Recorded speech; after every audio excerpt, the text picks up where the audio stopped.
보살행위라는 자체는 크고 적음이 없어. 뭐 하면 돼? 정성을 다하면, 내가 가지고 있는 능력에 정성을 다하면 그게 가치 있는 선행이고 가장 가치 있는 보살행이 될 수 있는 부분이다. 이런 거명해 준다고 복이 되고 이름 안 불러준다고 복이 안 되는 것도 아니야. 내가 이미 마음 내서 좋은 마음 내면 내는 걸로 오케이지. 뭐 누가 불러주고 안 불러주고 뭐 대단해. 지나나나 뱃기 앉아가리면 앞을 못 보긴 똑같은데. 그렇다고 나를 무시하라는 얘기는 아니야. 나를 너무 그렇게 너무 의지하는 부분, 그런 부분, 제일 중요한 부분은 마음이란 마음. 그러니까 절에 들어와서도 보면 반똑똑이들이 문제라니까. 여기는 내려놓고 아는 법을 구하네. 내려놓고 아는 법을. 상식이라고 하는 부분을 다 비워놓고 부처님 가르침으로 나의 본래 존재하고 있었던 지혜를 얻는 곳이지, 상식을 가지고 세상을 사는 곳이 아니야. 요즘은 보면 그렇게 가르치는 친정어머니는 하나도 없어. 뭐라 그래? 마음에 안 들면. 여러분 출가한 스님들도 그런 경우가.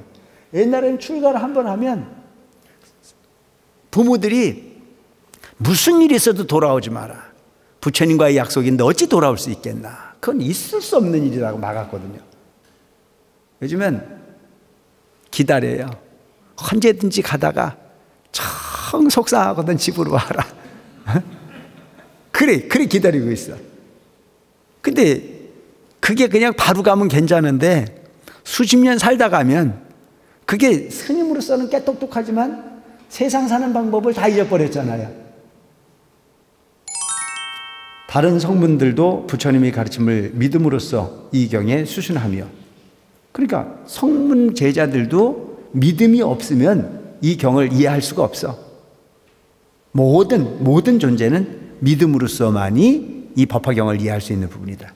그러니까 여러분들은 이 법화 행자라고 하는 부분이 딴 거 아니란 말이죠. 적은 부분을 무시하지 않는 부분이 쌓여서 큰 걸 얻는다. 그러니까 부처님도 이제 앞으로 공부를 해보지만 구원 진급 전에 이미 부처의 어떤 그런 그 인과를 지어가는 부분으로 성불을 한다라고 하는 부분의 내용을 설명하고 있어요. 그러니까 적은 부분을 무시하지 말자. 선행이라고 하는 부분, 착함이라고 하는 부분을 큰 선행만을 선행이라고 생각하지 말고 내가 할 수 있는, 내가 행할 수 있는 모든 부분이 착함이라는 자체는 그것이 부처의 씨앗이라고 하는 것을 꼭 기억하고 가라는 얘기입니다. 아시겠죠? 무슨 얘기냐면 1000만 원 시주하는 사람만 공덕자고 나는 1000만 원이 없어서 냉수 한 그릇을 떠올릴 수밖에 없는 능력이 있다면 그걸로써도 1000만 원의 가치를 대변할 수 있는 부분이 바로 부처님 가르침이에요. 바로 선이라는 자체는 크고 적음이 없다는 얘기예요. 보살행위라는 자체는 크고 적음이 없어. 뭐 하면 돼? 정성을 다하면, 내가 가지고 있는 능력에 정성을 다하면 그게 가치 있는 선행이고 가장 가치 있는 보살행이 될 수 있는 부분이다. 그러니까 예를 든다면 이런 거잖아요. 수십억을 갖고 있는 사람이 1억 시주하는 거 하고 1000만 원밖에 없는 사람이 100만 원을 시주하는 거하고 어떤 게 더 커요? 예? 계산이 안 돼요? 100만 원밖에 없는 사람이 1000만 원밖에 없는 사람이 100만 원을 턱 낼 수 있는 부분이라면 그 가치는 가지고 있는 부분의 전체의 10분의 1이잖아요. 우리가 그렇게 봐줘야 되는 거예요. 근데 오늘 그렇게 보지 않잖아요. 월터 스님보다도 웃기잖아요, 그죠? 어? 많이 시주한 사람만 이름을 거명을 해주잖아요. 아, 그래 안 그래? 그래서 기분이 나빠 안 나빠? 기분 나쁠 거 없어. 이름 거명해 준다고 복이 되고 이름 안 불러준다고 복이 안 되는 것도 아니야. 내가 이미 마음 내서 좋은 마음 내면 내는 걸로 오케이지. 뭐 누가 불러주고 안 불러주고 뭐 대단해. 지나나나 뱃기 앉아가리면 앞을 못 보긴 똑같은데. 그렇다고 나를 무시하라는 얘기는 아니야. 나를 너무 그렇게 너무 의지하는 부분, 그런 부분, 제일 중요한 부분은 마음이란 마음. 자기 지혜로는 알아지는 분수가 아니니라. 또 사리부라, 교만하고 게으르거나 악연을 세우는 자에게는 이경을 설해주지 마라. 악연, 아상, 나자의 볼견자. 내가 세상을 다 본 것처럼 생각하는 사람이 많잖아요. 그래 여러분, 우리가 어느 이렇게 절에 가보면 절의 입구에 일주문이나 이런 부분에 이렇게 써있는 문구들이 보면 입차물례 막존지혜 이렇게 써놓은 글귀를 본 적이 있을 거예요. 입차물례 막존지혜라. 이 문 안에 들어오는 사람은 세상에서 아는 상식과 아르마리를 다 내려놓고 들어와라.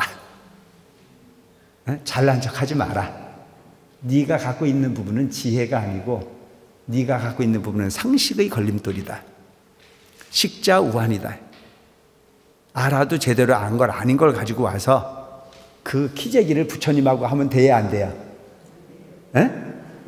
부처님 공부하러 온 거예요? 지 상식 공부하러 온 거예요? 그러니까 절에 들어와서도 보면 반똑똑이들이 문제라니까. 여기는 내려놓고 아는 법을 구하네. 내려놓고 아는 법을. 상식이라고 하는 부분을 다 비워놓고 부처님 가르침으로 나의 본래 존재하고 있었던 지혜를 얻는 곳이지 상식을 가지고 세상을 사는 곳이 아니야. 여러 번 내가 이야기를 하지만 세상을 사는 데는 똑똑한 사람이 불만이 많아요? 아는 부분이 적은 사람이 불만이 많아요? 이거 헷갈리네. 근데 이 세상을 사는 걸 보면 똑똑한 사람이 살기가 편해요? 뭘 모르는 사람이 살기가 편해요?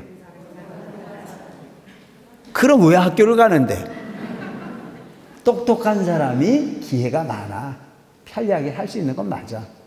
그런데 마음의 소용돌이가 일어나는 부분은 상식이 많은 사람일수록 불편한 게 많아진단 말이죠. 예를 하나 든다면 요즘은 뭐 세상이 많이 바뀌었지만 옛날에 시집을 가면 시어머니에게 가서 친정어머니가 이렇게 살으라고 가르쳐 주잖아요. 그 가르치는 법이 뭐였냐면 귀머거리 3년, 봉사 3년, 벙어리 3년을 해야 그 집 귀신이 될 수 있다.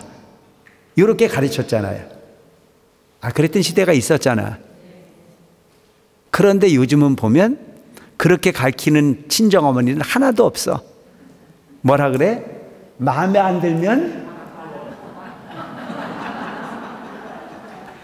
나는 몰라. 그런데 내가 보니까 텔레비전 드라마에 보니까 그게 나오더라고.